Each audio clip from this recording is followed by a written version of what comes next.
The origins of a diva stem from the term being applied to exceptional opera singers. Think Maria Callas and Leontine Price.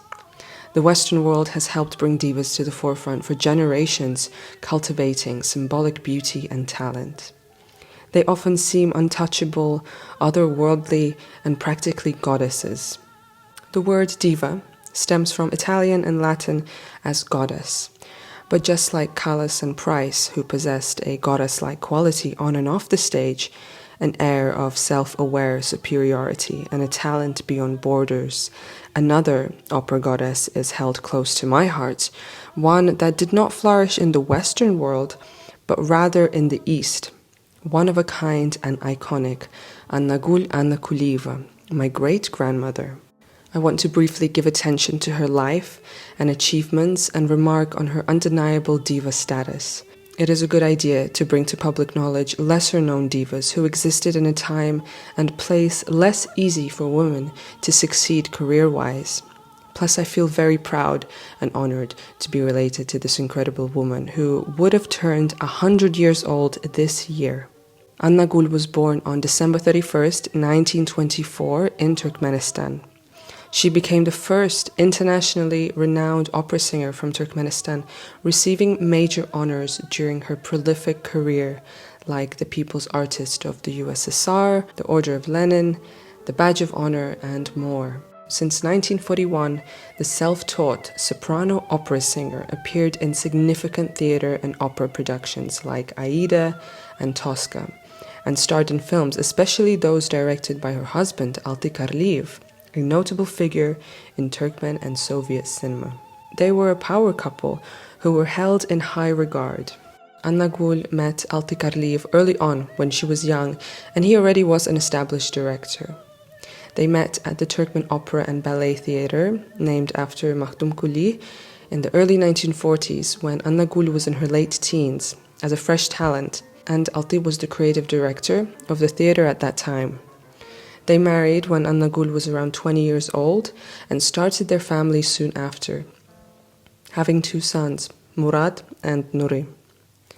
They suited one another no end, allowing each other to flourish in their own path, and yet coming together as collaborators, like in Beyond the River is the Border in 1971, when they starred opposite one another in this Alty Karliev directorial.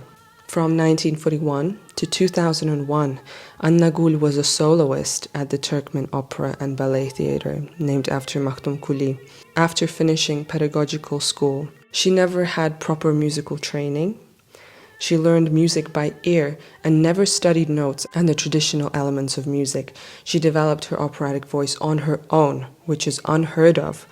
And when her career took way, she would often go touring all over the world for shows and winning medals for her impactful work on stage, attending film premieres, festivals, and shows all over the world, from India to Uzbekistan to Canada. She sang in all languages, from Turkmen to Italian to Russian. She headlined productions with her arias in Shasanem and Garib, Rusalka, and Carmen, to name a few. As you can see in the photos, Annagul looked like a diva, strong, striking, and ornate like her voice. Those who knew her remember her as a regal and dazzling woman, aware of her effectiveness and commanding presence. She was adored by many, and I love to hear stories about her from my family. Annagul would walk down the streets of Ashgabat and would catch everyone's eye. Adorned in luxury, she already looked regal without doing too much, but adorning herself in beautiful items was a status symbol, and she did not shy away from showing her grandeur. Whether it was a fur coat gifted by her husband Alty, or covering her face from the scorching summer sun with a Japanese parasol, normal Turkmen women were inspired by her as she walked down the streets. Turkmen women are fabulous cooks, and Annagul was no exception. She loved cooking and loved using spices in her dishes. Always put together, even at home, a knack for doing beautiful makeup, styling her hair in turbans and accentuating her hazel eyes with majestic amber earrings. Total harmony of the inner and outer persona. It wasn't fake, It was her natural state of being, potent with energy, talent, and very authoritative. Her soprano voice, crisp and electric, matching her personality. I too have a handful of my own memories of Annagul, and for that I am grateful that I got a chance, even a small sliver of conscious time that I had with her that I can recall. From her bedroom setup, her smell, a close-up of her face with her hair put up in a chignon, me grabbing her Indian-style dangly earrings as she picked me up in her hands. The 2 dogs in her yard I was scared of as we entered her compound, a place almost historic, as it was a space for creativity, functions, and filming in the heart of Ashgabat. I remember her in bed, as she was already very old, but her vigor, her bright mind, her charismatic personality, and her ability to capture the whole room remained despite her age. Certainly someone who lived life to her fullest potential. Annagul, for her efforts in the art world, was awarded People's Artist of the Turkmen SSR, People's Artist of the USSR, Order of Lenin, Order of Friendship of People, and the Order of Badge of Honor, as well as more medals along with her career. Annagul passed away at the age of 84 on 18th of July 2009. Often the history of Turkmen artists and Turkmen culture is not covered in media outlets, erased, forgotten, or just downright misinterpreted. To be Turkmen means to be misunderstood, and as the generations go on, the gems of the past are lost.